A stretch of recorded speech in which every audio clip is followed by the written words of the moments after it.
আরজিকর ইস্যুতে আজ সিজিও অভিযান রয়েছে। একাধিক সংগঠনের সিজিও অভিযান। সিজিওর সামনে ইতিমধ্যে কড়া নিরাপত্তা গার্ডরেল দিয়ে ঘেরা হয়েছে সিজিও চত্বর। যে ছবি এই মুহূর্তে দেখতে পাচ্ছেন, কারণ আজকে আরজিকর ইস্যুকে সামনে রেখে সিজিও অভিযান রয়েছে। একাধিক সংগঠনের তরফ থেকে এই সিজিও অভিযান। সিজিওর সামনে এই মুহূর্তে নিরাপত্তা আরও আঁটোসাঁটো করা হয়েছে, গার্ডরেল দিয়ে ঘেরা হয়েছে গোটা এই সিজিও চত্বর। আজকে অভিযান রয়েছে একাধিক সংগঠনের সিজিও অভিযান। আরজিকর ইস্যুকে সামনে রেখে একাধিক সংগঠনের তরফ থেকে আজকে সিজিও অভিযানের ডাক দেওয়া হয়েছে। গার্ডরেল দিয়ে ঘেরা হয়েছে সিজিও চত্বর। নিরাপত্তা আরও আঁটোসাঁটো করা হয়েছে, কারণ আজকে সিজিও অভিযান রয়েছে। আরজিকর ইস্যুতে পথে নামতে চলেছে একাধিক সংগঠন, তাদের সিজিও অভিযান, আর তাকে কেন্দ্র করেই এই মুহূর্তে সিজিও চত্বরে নিরাপত্তা আরও বাড়ানো হয়েছে।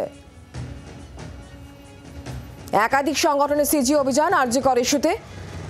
সিজিওর সামনে নিরাপত্তা যথেষ্ট বাড়ানো হয়েছে, গার্ডরেল দিয়ে ঘিরে দেওয়া হচ্ছে এই গোটা এলাকা। এই মুহূর্তে ছবিতে ঠিক কি আমরা জানবো, কথা বলবো। নান্টু হাজরা আমাদের সঙ্গে রয়েছেন, প্রতিনিধি টেলিফোন লাইনে। নান্টু, কি খবর রয়েছে? সিজিও অভিযানের ডাক কারা কারা দিয়েছে এবং তাদের বক্তব্য কি, এবং এই মুহূর্তে সিজিওর সামনে ছবিটাই বা কেমন? দেখো, তোমাকে জানিয়ে রাখি, এই মুহূর্তে সিজিওর সামনে কিন্তু একেবারে পুলিশের যে তৎপরতা, সেই তৎপরতা কিন্তু শুরু হয়ে গেছে এবং প্রচুর ব্যারিকেড নিয়ে আসা হয়েছে এবং পুলিশ কর্মী তারাও কিন্তু আসতে শুরু করেছে।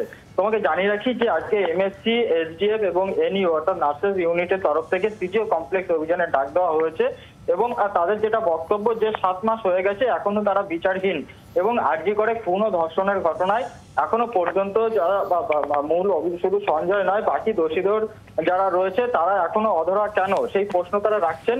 এবং সাপ্লিমেন্টারি যে চার্জশিট, সেই চার্জশিট দিতেও কিন্তু ব্যর্থ সিবিআই এবং থ্রেট কালচারে অভিযুক্ত যারা, তারা কেন শাস্তি পেল না এখনো পর্যন্ত।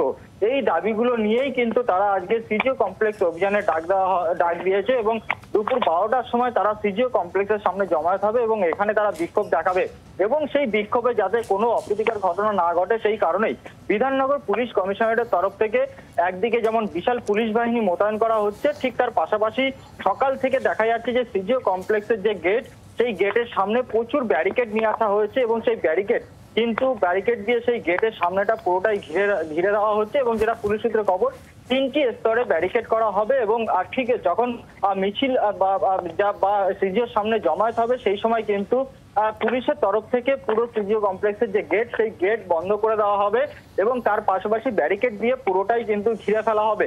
ইতিমধ্যে সেই ব্যারিকেড নিয়ে আসা হয়েছে এবং সেই ব্যারিকেড বাঁধার কিন্তু কাজ চলছে। অর্থাৎ বলা যেতে পারে যে আজকে সিজিও কমপ্লেক্সের যে অভিযান, সেই অভিযান ঘিরে কিন্তু কড়া পুলিশি ব্যবস্থা নজর পড়ছে সকাল থেকে। বাংলার আওয়াজ, বাঙালির আবেগ, জি 24 ঘন্টা।